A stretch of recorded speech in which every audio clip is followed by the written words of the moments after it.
नमस्कार, आप देख रहे हैं इंडिया डेली लाइव। मैं आंचल श्रीवास्तव लेकर हाजिर हूं देश दुनिया की तमाम बड़ी खबरें। भारत की राष्ट्रपति महामहिम द्रौपदी मुर्मू आज अपने प्रवास के दौरान वृंदावन स्थित श्रीहित राधा केली कुंज आश्रम पहुंचेंगी। यहां उन्होंने प्रख्यात संत श्री प्रेमानंद महाराज से भेंट कर उनका आशीर्वाद प्राप्त किया। आश्रम में पहुंचने पर प्रेमानंद महाराज के परिकरों और शिष्यों द्वारा राष्ट्रपति महोदय का भव्य और पारंपरिक तरीके से स्वागत किया गया। इस मौके पर महामहिम और पूज्य महाराज श्री के बीच एकांतिक वार्तालाप हुआ, जिसमें मुख्य रूप से अध्यात्म, सेवा, जन कल्याण जैसे विषयों पर चर्चा की गई। राष्ट्रपति ने महाराज श्री के सरल जीवन और उनके आध्यात्मिक उपदेशों के प्रति अपनी श्रद्धा व्यक्त की। सुरक्षा के कड़े इंतजामों के बीच हुई इस शिष्टाचार भेंट के दौरान आश्रम का वातावरण पूरी तरह से भक्तिमय नजर आया।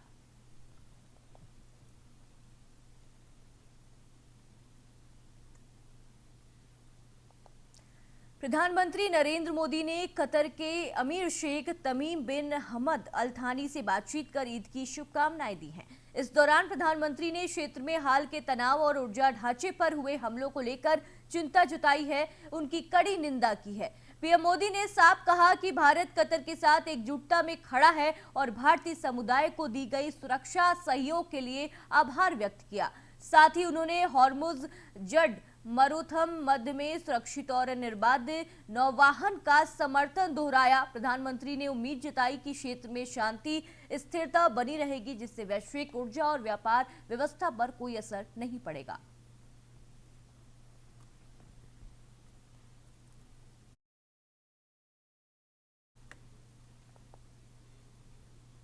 देहरादून में धामी मंत्रिमंडल का विस्तार हो गया है। मुख्यमंत्री पुष्कर सिंह धामी लोक भवन पहुंचे और राज्यपाल retired lieutenant general Gurmeet Singh नए मंत्रियों को शपथ दिलाएंगे।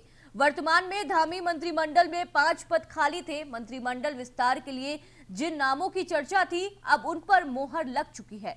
मदन कौशिक, प्रदीप बत्रा, खजान दास, राम सिंह कैड़ा, भरत चौधरी को नए मंत्री के रूप में शामिल किया गया है। लोक भवन में शपथ ग्रहण समारोह में मुख्यमंत्री धामी के साथ भरत चौधरी और मदन कौशिक समेत अन्य नेताओं भी वहां पे मौजूद रहे।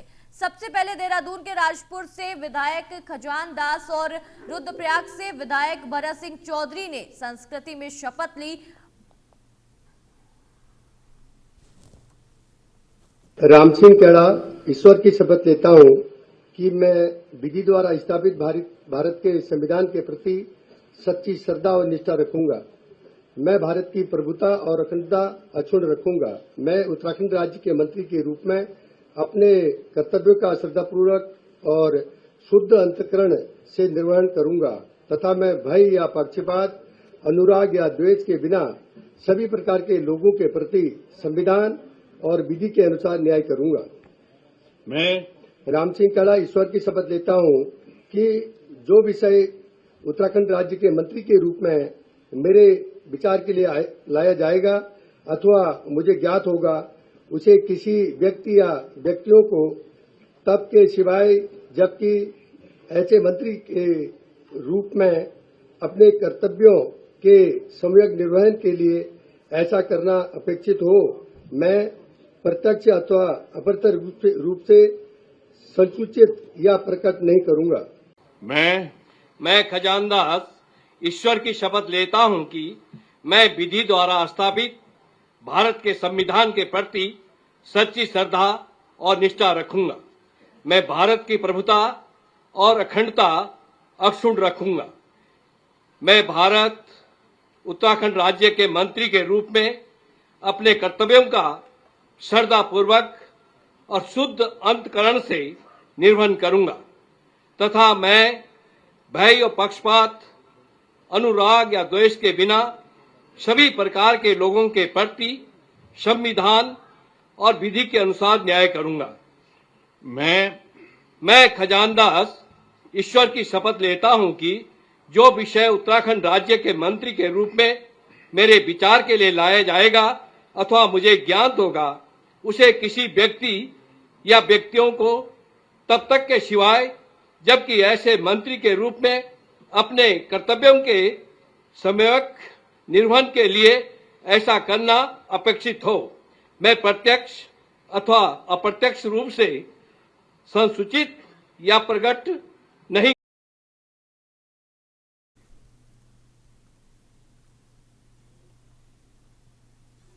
इस खबर पर ज्यादा जानकारी के लिए हमारे साथ अजय पांडे, ब्यूरो चीफ उत्तराखंड से जुड़ चुके हैं।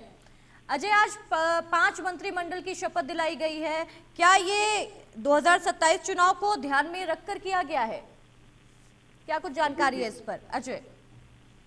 देखिए आजकल लंबे समय से मंत्रिमंडल विस्तार को लेकर के चर्चाएं चल रही थी और जब मुख्यमंत्री पुष्कर सिंह धामी ने 2022 में शपथ ग्रहण किया था, उस दौरान 3 मंत्रियों के पद जो है वो खाली थे। उसके बाद एक मंत्री का निधन हो गया और एक मंत्री प्रेमचंद अग्रवाल से बाद में इस्तीफा ले लिया गया था। कुल मिलाकर 5 पद रिक्त यहाँ पर थे और बार बार यही चर्चाएं हो रही थी कि जल्द ही मंत्रिमंडल का विस्तार होगा, 5 विधायकों को यहाँ पर एडजस्ट करने की कोशिश की जाएगी। तो ये प्रक्रिया काफी समय से चल रही थी और अब चुनाव से करीब 1 साल पहले मंत्रिमंडल का विस्तार किया गया है। जाहिर है कि 2027 में चुनाव होना है और ऐसे में इस चुनाव को देखते हुए ही प्रदेश सरकार की ओर से एक बड़ी पहल की गई है। बीजेपी संगठन और सरकार के बीच में तालमेल बनाने के लिए पहले से कवायद की जाती रही है और इसी कड़ी में बीजेपी के इन वरिष्ठ विधायकों को ये जिम्मेदारी दी गई है।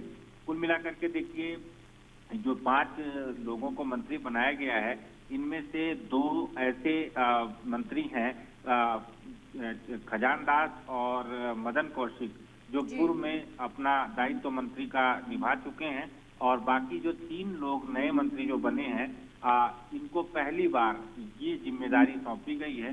तो अब आने वाले समय में देखना होगा कि ये लोग अपने अनुभवों को किस तरह से यहाँ पर मंत्रिमंडल में मंत्री के रूप में यहाँ आम जनता के हित के लिए काम करते हैं। उसके आधार पर ये काफी महत्वपूर्ण है और इस समय ये 5 लोगों को बड़ी जिम्मेदारी सौंपी गई है। जी हाँ जी अजय, बहुत बहुत शुक्रिया हमारे साथ जुड़ने के लिए और ये जानकारी साझा करने के लिए। अगली खबर का रुख कर लेते हैं। अगली खबर दिल्ली से आ रही है।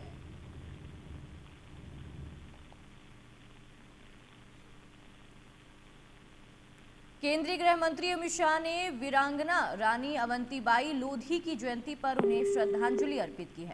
उन्होंने अपने संदेश में कहा कि रानी अवंतीबाई लोधी का जीवन साहस, त्याग, राष्ट्रपति की अद्वितीय मिसाल है। संग्राम के दौरान उन्होंने अंग्रेजों के खिलाफ डटकर संघर्ष किया, आत्मसमर्पण करने के बजाय वीरगति को चुना। उनका बलिदान आज भी देशवासियों को राष्ट्र के प्रति समर्पण और स्वाभिमान का संदेश देता है। अमित शाह ने कहा कि वीरांगना का जीवन और उनका संघर्ष आने वाली पीढ़ियों को हमेशा प्रेरित करेगा।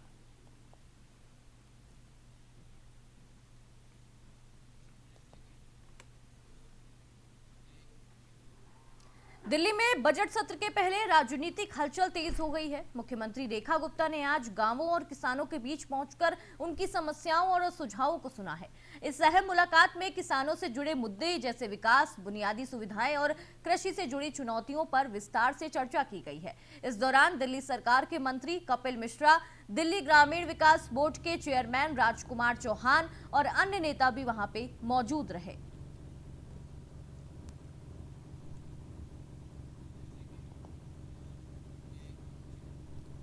देश भर में मौसम ने करवट बदल ली है।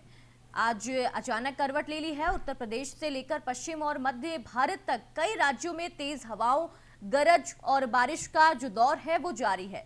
इस बेमौसम बारिश ने जहां एक और गर्मी से राहत दी है, वहीं किसानों की चिंता भी बढ़ा दी है। खास तौर पर रबी फसलों की कटाई के बीच हो रही बारिश से खेतों में खड़ी फसल को नुकसान और खतरा हो रहा है। ये तस्वीरें हम आपको दिखा रहे हैं। दिल्ली से ये तस्वीरें सामने आ रही है। राजकोट गुजरात से ये तस्वीरें हैं। जयपुर राजस्थान की तस्वीरें हैं। वलसाड़ गुजरात, जमुनसर गुजरात की भी तस्वीरें हम आपको लगातार दिखा रहे हैं। जमुनसर की तस्वीरें आ रही हैं कि किस तरीके से आंधी और बारिश का मौसम हम आपको टीवी स्क्रीन पर दिखा रहे हैं। साफ समझ में आ रहा है कि मौसम ने किस तरीके से करवट ली है। कई जगहों पर ओलावृष्टि और तेज आंधी की भी संभावना है, जिसमें जनजीवन भी प्रभावित हुआ है। मौसम विभाग ने आने वाले दिनों में इसी तरह के बदलाव की संभावना जताई है। ऐसे में लोगों को सतर्क रहने और किसानों को अपनी फसलों की सुरक्षा के लिए जरूरी कदम उठाने की सलाह दी गई है। ओलावृष्टि और आंधी से जनजीवन प्रभावित हो रहा है। ये दिल्ली से लगातार ये तस्वीरें हम आपको दिखा रहे हैं। दिल्ली की तस्वीर देख सकते हैं आप, कैसे मौसम ने करवट ली है। दिल्ली के इंडिया गेट की तस्वीरें सामने आ रही हैं।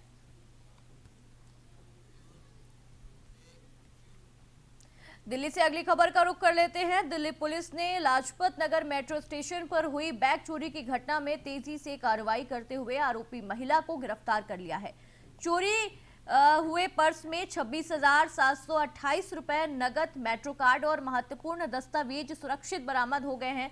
उत्तराखंड निवासी दीपिका अरोड़ा ने 15 मार्च को शिकायत दर्ज कराई थी, जब उनका पर्स बैगेज स्कैनर पर गायब हो गया था। नेहरू प्लेस मेट्रो थाने में बीएनएस की धारा 303(2) के तहत एफआईआर भी दर्ज कर ली गई है।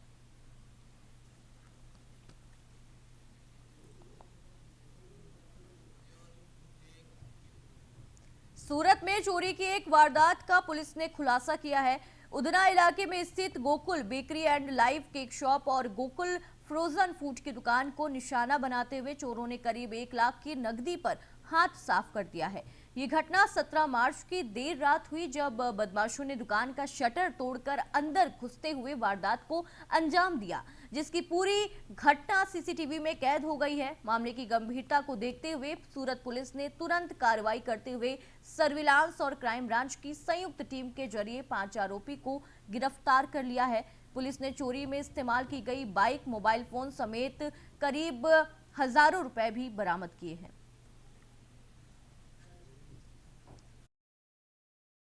ઉધના પોલીસ સ્ટેશનમાં આવેલ એક ગોકુલ ફરસાણ અને ગોકુલ લાઈવ કેક એની જે દુકાન છે એનું શટર ઊંચું કરીને એક ગરફોડ થયેલી, જે સંદર્ભે ઉધના પોલીસ સ્ટેશને જે એના સીસીટીવી વગેરે ચેક કરતા એમાં હિરેન ગોહિલ અને ભગીરથ મકવાણા જે બે એમાં એક પૈકીનો જે રીઢો ગુનેગાર છે આ લોકોને ઝડપેલ અને જે સંદર્ભે ક્રાઇમ બ્રાન્ચની પણ ટીમ એક્ટિવ હતી આની તપાસમાં. એ લોકોએ મોહમ્મદ અને ડેનિસ ઘોઘારી અને પ્રિન્સ જીવારામ ભાર્ગવ એટલે આ રીતે કુલ 5 આરોપીઓ ઉધના અને ક્રાઇમ બ્રાન્ચ દ્વારા ઝડપવામાં આવેલ છે. તે લોકો પાસેથી લગભગ જે ટોટલ રકમ ગયેલી 1,86,000 જેટલી, એ પૈકી હાલ 52,000 ઉપરાંતની રકમ રિકવર કરેલ છે અને એક મોટરસાયકલ અને મોબાઈલ પણ રિકવર કરવામાં આવેલ છે. આ સિવાય બાકીની રકમ રિકવર કરવા માટેના પ્રયાસો ચાલુ છે, તપાસ હાલ ચાલુ છે. એટલે આ રીતે જે છે સીસીટીવીની મદદથી ઉધના पुलिस स्टेशन ने महाराष्ट्र के विदर्भ क्षेत्र में भ्रष्टाचार मामला सामने आया है, जहां रेत घाटों को लेकर सियासी और प्रशासनिक हलचल तेज हो गई है। नागपुर के शीतकालीन सत्र में उठा ये मुद्दा अब और भी ज्यादा गंभीर हो गया है, जिसके बाद मुख्यमंत्री देवेंद्र फडणवीस ने चंद्रपुर कलेक्टर को सख्त निर्देश देते हुए पूरे मामले की निष्पक्ष जांच के आदेश दिए हैं। बताया जा रहा है कि ब्रह्मपुरी के 13 रेत घाटों पर बड़े पैमाने पर घोटाले की आशंका है, जहां रेत माफिया और कुछ राजस्व अधिकारियों की मिली भगत से करोड़ों रुपए का भ्रष्टाचार किया जा रहा है। आरोप है कि रेत कारोबार सरकार को दे रकम जमा नहीं कर रहे हैं, जबकि प्रशासनिक स्तर पर उन्हें संरक्षण भी मिल रहा है।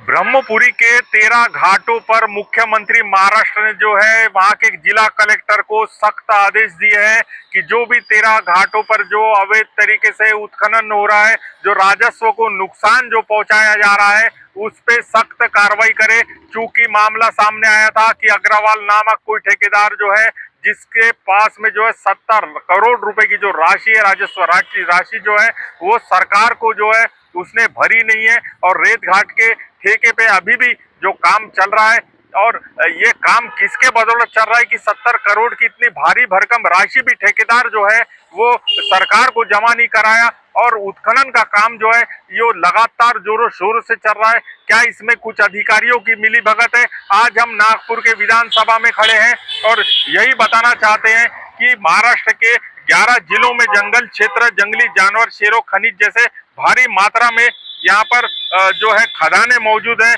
और यहाँ प्रदूषण की मात्रा भी उतनी ज्यादा देखने के लिए मिल रही है। ऐसे में जो है चंद्रपुर भंडारा जिले में मामला सामने आया रेत घाटों का, जहाँ पर रेत माफिया राजस्व विभाग के अधिकारियों के साथ जो है सूत्रों के अनुसार जो मिलकर करोड़ों रुपए का भ्रष्टाचार हो रहा है। और दिसंबर माह के शीतकालीन सत्र में भी यह मामला उठाया गया था और हाल ही में जो है नागपुर के जो 2 विधायक है, मध्य नागपुर से प्रवीण दटके है और दक्षिण नागपुर से जो है मोहन मते ने ये जो मुद्दा जो है वो उठाया है और इन्हीं के मुद्दे उठाने के बाद में महाराष्ट्र के मुख्यमंत्री ने जो है वो कलेक्टर को आदेश जारी किए कि अगर इसमें कोई अनियमितताएं जो पाई जाती है तो सीधा ठेकेदारों पे जो है कार्रवाई की जाए और उसका जो भी है 70 करोड़ रुपए जो महाराष्ट्र सरकार का बकाया है वो जो राशि है वो भी वसूल किया जाए। जो अग्रवाल नामक ठेकेदार का नाम सामने आ रहा है, क्या राज्य सरकार उस पर कार्रवाई कर पाएंगी? क्या जो 70 करोड़ बकाया वो क्या वसूल कर पाएंगी? आखिर यह अनियमितताएं कब तक चलती रहेंगी? क्या मुख्यमंत्री के आदेशों का भी क्या पालन होगा? क्या यहाँ पर जो है जो भ्रष्टाचार जो चल रहा है, जो अवैध तरीके से रेत के परिवहन जो हो रहे हैं, चाहे हम चंद्रपुर की बात करें, ब्रह्मपुरी की बात करें, पारशिवनी की बात करें या उमरेड की बात करें, तो क्या इन अवैध परिवहनों पे कोई सरकारी लगाम लगाने की कोई व्याख्या रची? इंडिया डेली लाइव से उमेश तपासे के महाराष्ट्र से अगली खबर का रुख कर लेते हैं। यवतमाल में प्राउटिस्ट ब्लॉक इंडिया ने Rajlakshmi multi state credit society के खिलाफ धरना आंदोलन किया। इस आंदोलन का नेतृत्व मधुकर निस्तानेक ने किया और केंद्रीय सहकारी मंत्री अमित शाह को जिला अधिकारी के माध्यम से ज्ञापन सौंपा गया। आंदोलन की प्रमुख मांगों में सोसाइटी में हुए करोड़ों रुपए के भ्रष्टाचार की निष्पक्ष जांच है, प्रबंधन निर्देशक क्षितिज तायजड़े का तत्काल निलंबन, सोसाइटी का भंग करना और दर्जेदारों की जा रही जानलेवा वसूली को रोकना शामिल है। आंदोलन कर्मी लगातार उच्च स्तरीय जांच की मांग कर रहे हैं और चेतावनी दी है कि जब तक ये कार्रवाई नहीं होती आंदोलन जारी रहेगा। इस दौरान प्राउटिस्ट ब्लॉक इंडिया के प्रदेश और जिला नेतृत्व सहित दर्जनों कार्यकर्ता भी वहां पे मौजूद रहे। प्राउटिस्ट ब्लॉक इंडिया इसका मैं महाराष्ट्र का प्रदेशाध्यक्ष करके विवेक डहनकर आज यहाँ पर प्राउटिस्ट ब्लॉक इंडिया की तरफ से Rajlakshmi multi state credit cooperative society इनके विरोध में यहाँ पर धरने आंदोलन किया जा रहा है। इस सोसाइटी ने इनके जो कर्जदार है वो कर्जदारों को उनकी वसूली इतनी जबरदस्त है कि केरल और तमिलनाडु में आज ईद उल फितर का त्योहार हर्षोल्लास के साथ मनाया जा रहा है। गुरुवार शाम इन राज्यों में शव्वाल का चांद दिखाई देने के बाद आज का दिन ईद के रूप में तय किया गया है। कोझिकोड, तिरुवनंतपुरम और चेन्नई जैसे शहरों में सुबह से ही ईदगाहों और मस्जिदों में भारी भीड़ जमा हो गई है, जहां लोगों ने अमन, भाईचारे और खुशहाली की प्रार्थनाएं की हैं। केरल सरकार ने इस अवसर पर सार्वजनिक अवकाश की घोषणा भी की है। शेष भारत में जैसे दिल्ली, उत्तर प्रदेश और मुंबई सहित अन्य जो हिस्सों हैं उसमें ईद का त्योहार कल 21 मार्च को मनाया जाएगा, क्योंकि वहां चांद आज शाम दिखाई देने की संभावना जताई जा रही है। पूरे देश में ईद का ये पर्व मेल जोल और भाईचारे का संदेश फैलाता है।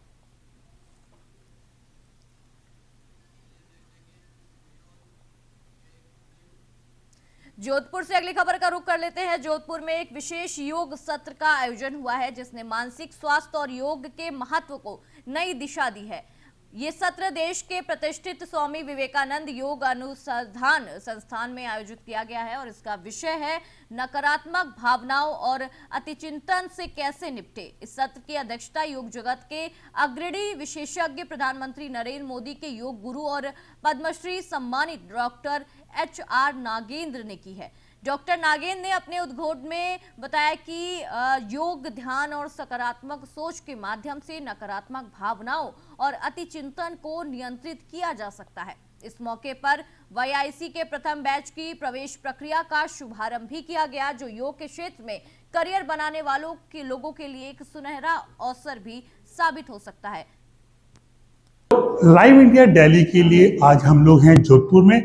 जोधपुर की एक योगा संस्थान, प्रियंका योगा संस्थान में हमारे साथ में हैं HR नागेंद्र जी, जो पद्मश्री भी हैं, और हम इनसे जानना चाहेंगे कि पूरे देश और दुनिया में आज हिंदुस्तान के योगा को माना और जाना जा रहा है। क्या खासियत है सर इस योगा को देश और विदेश तक पहुंचाने में? आपका बहुत बड़ा योगदान है और आज कितने लोग लाभान्वित हो रहे हैं इस पूरे योगा की क्रिया को जान करके? सब अपने प्रधानमंत्री मोदी जी के माध्यम से ये हुआ है। तो हम कुछ के काम किया है। स्वामी विवेकानंद का जो विचारधारा है बहुत, उसको हम प्रसार करने के लिए प्रयास किया है। तो एजुकेशन सिस्टम में अरुणाचल प्रदेश में, नॉर्थ ईस्ट में शुरुआत किया, स्कूल लेवल में, बाद में हायर एजुकेशन सिस्टम में हमारा सहयोग का, यूनिवर्सिटी का, ये सब हम कर रहे हैं। परंतु इसको दुनिया भर में वो फैलाने का और पूरे देश में उसको फैलाने का काम उसी का है। तो हम तो कुछ काम छोटे प्रमाण में करते हैं, उसको बढ़ाना उसका है विशेष। लेकिन आपके बारे में जाना गया है कि 1983 में आप जब मुख्यमंत्री थे नरेंद्र मोदी जी, तब से आप उनके साथ में है। योगा के बारे में आपने उनको बहुत सारा सिखाया भी है, उनको बताया भी है। और योगा, आज जो योगा दिवस मनाया जाता है लोगों के लिए, उसके लिए कहीं ना कहीं प्रेरणा आपसे मिली हुई है। तो मेरे चाचा अपना शेषाद्री जी हमारे यहाँ आते थे, प्रशांति कुटीर में रहते थे। मेरी लक्ष्मी आंटी है, उनके साथ वो रहते थे, हम साथ में रहते थे। उस समय संघ के बहुत लोग उधर आते थे, ये भी प्रचारक थे, वो भी आए थे। तो वो भी विवेकानंद विचारधारा में पूरा सा पूरा तो सहमत है। तो हम किस ढंग से उसको साकार कर रहे हैं, आधुनिक वैज्ञानिक का आधार पर, जैसा अनुसंधान के मौके पर हम कर रहे हैं, उसको देखकर उसको बहुत अच्छा लगा। तो हमारे साथ जोड़ना शुरू हुआ। 1983 में हमारा उधर एक रिसेप्शन बिल्डिंग है, उसको उन्होंने तो स्थापन भी किया, उसको ओपन किया। उसके बाद जब उन्होंने CM थे गुजरात में, बार बार हमको बुलाते थे हर एक साल में, और योग को सब जगह में फैलाने का उसका चलता था। परंतु उसका अंदर इतना बड़ा वो व्यक्तित्व विकास हुआ है, यह तो अमोघ है। उसका मेमोरी, इसका सहिष्णुता, इसका कैपेसिटी अनबिलीव है। उसका मेमोरी तो अपार है, सुपरसोनिक मेमोरी बोलता है। 1983 में जब वो मुख्यमंत्री थे, तब आपने कभी इस बारे में सोचा था कि वो देश के प्रधानमंत्री होके आपके द्वारा योगा बताया गया है, उसको इतना लंबा और इतना ऊपर तक फैला देंगे कि पूरे देश ही नहीं पूरी दुनिया पर राज करेगा योगा के नाम से या योग के नाम से? हिंदुस्तान के योग को पूरे देश और दुनिया में आपने और उन्होंने मिलकर फैलाया। तो क्या 83 में आपने ऐसा सोचा था कि ये इस लेवल तक जाएगा? हमारा विचार था कि सब जगह में वो फैलना है, ऐसा स्वामी विवेकानंद जी ने बताया था उधर। तो पार्लियामेंट ऑफ रेजिडेंस शिकागो में किया था। उसके बाद हम महर्षि के साथ हार्वर्ड यूनिवर्सिटी में हम बन के अनुसंधान के माध्यम से तो ट्रांसजेंडर मेडिसिन को पढ़ाना किया। तो उसी ढंग से हम उसको प्रसार करने का हमारा विचार था, सब जगह में करने का। जैसे स्वामी जी ने बताया, combine the best of the west with the best of the east बताया, इसको हम प्रसार करने का हमारा विचार है ही थे। परंतु उसको मोदी जी ने उसको साकार किया इंटरनेशनल डे के माध्यम से, और सब एजुकेशन फील्ड में उसको लाने का, और हायर एजुकेशन में लाने का, और सब हेल्थ सिस्टम में लाने का। उन्होंने भी हर एक मिनिस्ट्री में लाना है, ये भी चल रहा है, ये उसी का देन है। कहते हैं योगा से इंसान संयमित रहता है। इसके बारे में आपने जो आज जो इंस्टीट्यूट में आपने एक ये नया सेशन शुरू किया है, इससे लोग कितने लाभान्वित होंगे, क्या आपको लगता है? योग इस कोर्स के बारे में, स्पोर्ट्स कोर्स, ये जो आज आपने कोर्स शुरू किया है, इसके बारे में। तो योग ऐसा विशाल ज्ञान भंडार है, इसको सनातन धर्म बोलते हैं। तो आधुनिक विज्ञान सिर्फ भौतिक विषय के बारे में परिपूर्ण ज्ञान को वो पा चुका है। तो everything is made out of molecules, atom, protons, neutrons, energy, fundamental particles है उसका। तो क्लासिकल मैकेनिक्स है, क्वांटम मैकेनिक्स है, ये सब दुनिया एनर्जी फील्ड है, उन्होंने समझ लिया है। अभी विज्ञान को आगे जाने का एक दिशा दिखाना है, यह है भारत से। ये हमारा योग शास्त्र में होता है, उपनिषद में बताया है। तो उपनिषद में क्या बताया कि ये सिर्फ भौतिक में परिपूर्ण नहीं है, इसके आगे और 4 ऐसा दुनिया है, उसको तो बोलते हैं bioplasmic field, astral field, information field, bliss field ऐसा बोलते हैं। ये परिपूर्ण जगत का चित्रण है, पंचकोश ये बताया गया है, अन्नमय प्राणमय मनोमय विज्ञान आनंदमय को। इसको हम उपयोग करते हुए हम आगे बढ़ाना है, तभी आजकल के जो चुनौतियां हैं उसको हम हल कर सकते हैं, नहीं तो ये हो सकेगा। ये आज का भारत है, ये योग का भारत है। वाकई कहने वालों ने बिल्कुल सही कहा है। और हमारे साथ में आज जिन्होंने प्रधानमंत्री जी को 83 में योग की भाषा सिखा दी थी, वो आज हमारे साथ में थे। उन्होंने बताया कि योग की भाषा देश और दुनिया पे किस तरीके से छाएगी। और ये जो विश्व युद्ध की तरफ बढ़ रहे हैं लोग, युद्ध की तरफ बढ़ रहे हैं लोग, इनको भी योग की भाषा सिखाई जा रही है। जोधपुर से लाइव इंडिया के लिए नवीन दत्त की रिपोर्ट। लाइव इंडिया दिल्ली के लिए आज हम लोग हैं जोधपुर में, जोधपुर की एक योगा संस्थान, प्रियंका योगा संस्थान में। हमारे साथ में है तो ये थी देश दुनिया की तमाम बड़ी खबरों का सिलसिला ऐसी जारी रहेगा। आप देखते रहिए इंडिया डेली लाइव। नमस्कार।